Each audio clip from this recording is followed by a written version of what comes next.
রাসূল বললেন, হে অমুক, তোমরা বলো তো তোমরা জাহিলি যুগে মেয়েদেরকে কি করতে?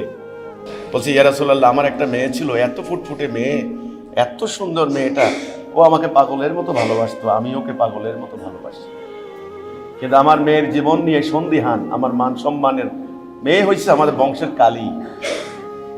আমি সিদ্ধান্ত নিয়েছি আমি মেয়েটাকে রাখবো না, বড়ই হয়েছে দেব না। একদিন বললাম, মা চলো।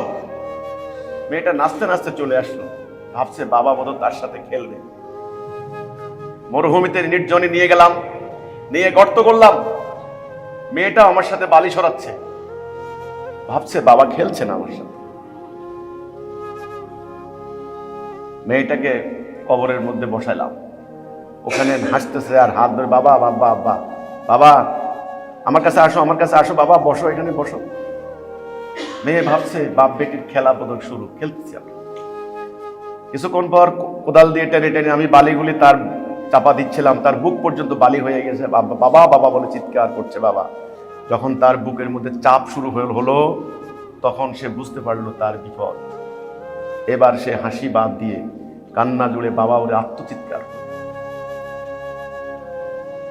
আমি দাঁতে দাঁত চেপে ধরে, বুক চেপে ধরে, শক্ত চোয়াল করে পাগলের মতো কোদাল দিয়ে আমি বালি চাপা দিলাম আমার মেয়েকে। আমার মেয়েটার কণ্ঠ স্তব্ধ হয়ে গেল। ইয়া রাসূলুল্লাহ, আমার কলিজাটা ফেটে গিয়েছে। তাকিয়ে দেখে রাসূল পাক সাল্লাল্লাহু আলাইহি ওয়াসাল্লাম স্তব্ধ, চোখের পানি।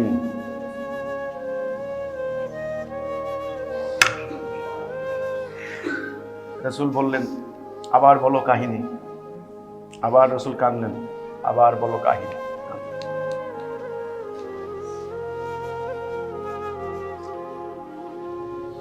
সেই মেয়েদেরকে রাসূল পাক সাল্লাল্লাহু আলাইহি ওয়াসাল্লাম পরবর্তীতে যুদ্ধের ময়দানে নিয়ে গেলেন। বললেন, মেয়েরা, তোমাদেরও সম্মান আছে, ইজ্জত আছে, গৌরব আছে। আল্লাহর কসম, আল্লাহকে সাক্ষী রেখে বলছি, তোমাদের সমাজ আবারও জাহিলি সমাজ হয়ে গিয়েছে। আবার সেখানে তোমরা চলে গিয়েছো।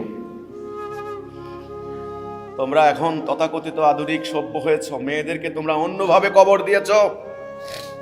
মেয়েদেরকে তোমরা এখন আর বালি চাপা দাও নাই, তাদের মুখের ভিতরে তোমরা বালিশ গুঁজে দিয়েছ, তাদের কথা বন্ধ। মেয়েদেরকে তোমরা ঘরের ভিতরে ঢুকে তালা মেরে দিয়েছ। মেয়েরা এখন ধুকে ধুকে মারা যাচ্ছে। নারীরা তাদের জ্ঞান, তাদের প্রজ্ঞা, তাদের প্রতিভা, তাদের শিল্প সাহিত্য আর তোমাদেরকে আর তারা দিতে পারছে না। তোমরা বাড়াবাড়ি করে ধর্মের নামে, দ্বীনের নামে, আল্লাহ রাসূল যা বলেননি, তোমরা নিজেরা কিতাব রচনা করে শরীয়তের নামে মাসলা তৈরি করে তোমরা সমাজের উপর চালিয়ে দিয়েছো। আর এই অজ্ঞ জনসাধারণ, তারা লেখাপড়া জানে না, কোরআন পড়ে না, তারা তো তোমাদের মিথ্যা ফতোয়ায় প্রভাবিত হয়ে শুধু আল্লাহ সন্তুষ্টির জন্য তোমরা যা বলেছো তাই তারা করেছে। আজকে সময় হয়েছে এই মিথ্যার দেওয়ালে আঘাত করার। আজকে সময় হয়েছে এক রেনেসার, সময় হয়েছে এক বিপ্লবের, সময় হয়েছে এক চেতনার।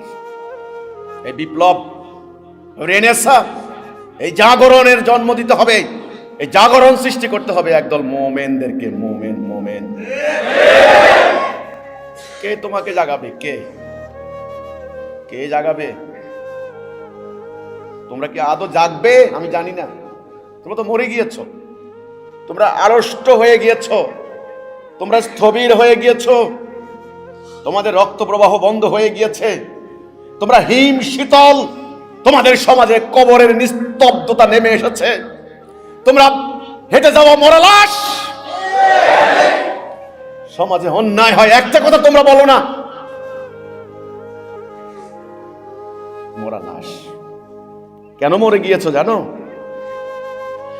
তোমরা মরে গিয়েছো এজন্যই তোমরা একটা মিথ্যা আলে আর আলোর পিছনে তোমরা ছুটেছ, একটা মরিচিকার পিছনে তোমরা ছুটছ। সেটা হচ্ছে দাজ্জালীয় সভ্যতা, এই জাহিলিয়াত।